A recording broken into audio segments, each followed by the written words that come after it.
So we just got word that the update 0.3 for Grayzone Warfare is officially named Winds of War. Originally, the dev team planned to focus on lore building, but after hearing the community buzz about PvP upgrades, they completely shifted gears. Instead of diving deeper into the game's story, they're delivering exactly what players have been asking for, a PvP focused update that changes the entire gameplay loop. Let's break down what's coming in update 0.3 and why this might be the most game-changing update yet. Task system rework. One of the biggest quality of life improvements is the overhaul of the task system. Now you can manage and turn in tasks from anywhere without having to backtrack to vendors. So no more waiting for helis just to hand in a task. You can now just stay in the fight. Now for the massive PvP overhaul. This update is catering to PvP players, introducing new mechanics that will make engagements more intense, tactical, and rewarding. First up is PvP zones. Once a fight starts, a PvP zone activates, creating high risk, high reward encounters. These zones also alert your squad and faction about active player combat nearby. So if an enemy faction shoots one of your teammates, there's going to be a PvP zone created for your entire faction to see. Now let's head over to COPs, combat outposts, or capture, occupy, and protect. This new territorial control system allows teams to capture a COP to take control of that area. This will then create a spawn point for you and your teammates to spawn on. And there is rumors that a new special vendor might appear at some of these locations. Real-time squad and solo tasks.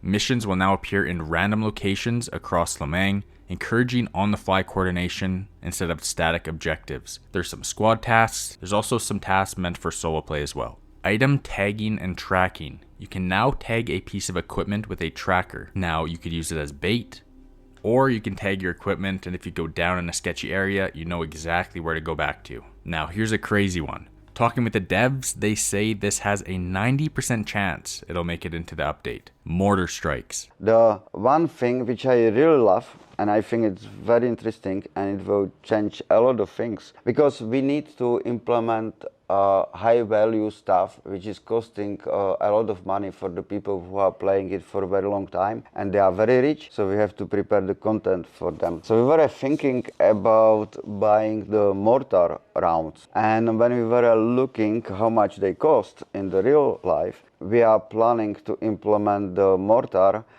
calling the mortar support. They are costing around 10,000 or something, and we will see how it works. So we'll see exactly how this works out in the near future, but I can say this can definitely be a game changer. Friend and foe identification. No more guessing who's friendly when you're looking through your scope. Faction members will now wear armbands for easy recognition. Anyone without an armband is hostile. So your own faction, your friendlies, are only going to be able to see your own faction's armbands. Dragging down teammates. You can now pull injured squad mates into cover, making revives a lot safer. Upgraded health system. Expect more realistic damage mechanics, including gut shots, stun effects, and improved headshot dynamics. Here's one a lot of the community have been asking for as well. We got dynamic weather system. Rain, fog, and changing conditions will impact visibility, tactics, and overall immersion. Here's a little sneak peek on exactly how this is going to look in game.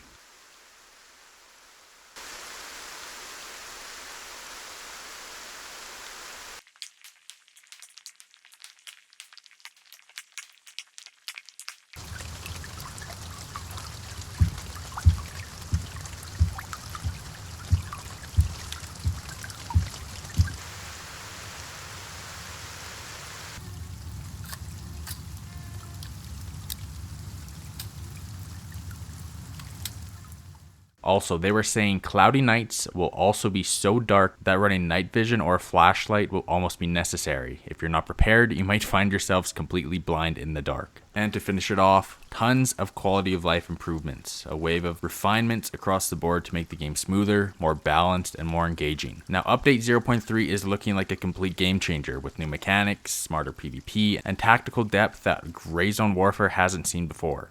What are you most excited for? Let me know in the comments below. If you're wanting more Grayzone Warfare content in the future, make sure you guys like, comment, subscribe, and I'll catch you guys over in the next video. Peace out.